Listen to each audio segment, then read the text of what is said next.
What's up, beautiful people? My name is Lou and welcome to today's tutorial where I'm going to teach you how to customize your Yunzii AL68 keyboard. It's going to be super simple and quick, so be sure to follow along and stick around. Alright, first things first, make sure your keyboard is connected using a wired connection.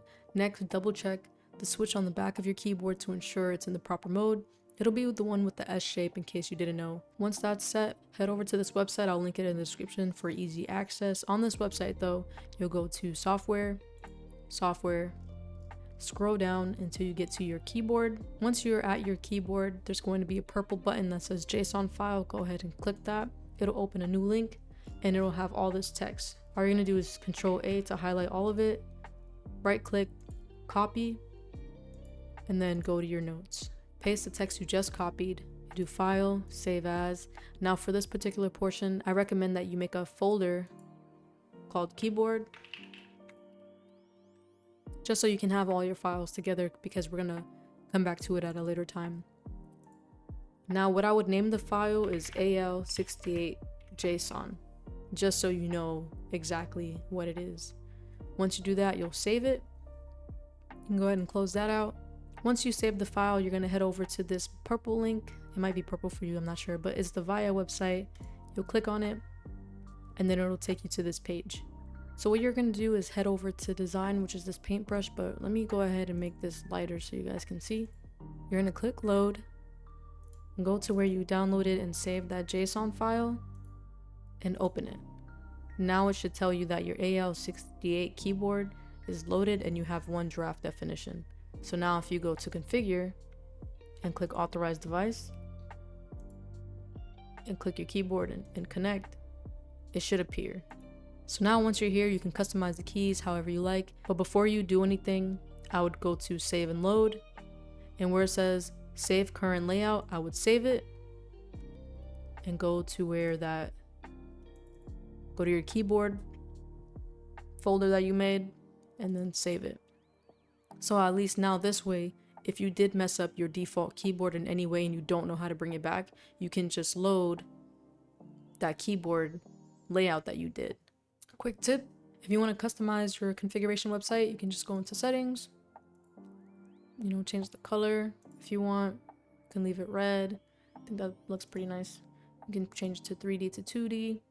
I'm going to leave it on 3D because I prefer it that way, because it gives you these 3D keys, and that's pretty much all that there is. I mean, apart from what you see here, there's more, but the main thing I like to change is the keycap theme and then the render theme, and I leave pretty much everything else the same.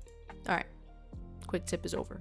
So now that you've saved your current default layout, you're going to simply click a key. For example, I don't want F anymore, and then I'm going to change it to H. So now I have two H keys. Why would you do that? I don't know. So I'm actually going to change it back to F. So here you have your basics, your media keys, your macro keys, layer keys. Layer keys is basically the button that you would press to switch to these layers up here. So I don't know if you can see right here, MO1, that's gonna take us to our first page, our first layer. You have special keys, lighting keys, and then you can do custom.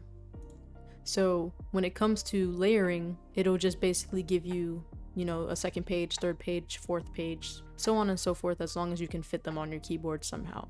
So your Fn key, your function key right here, if I press Fn and I go to layer 1, this is my second page.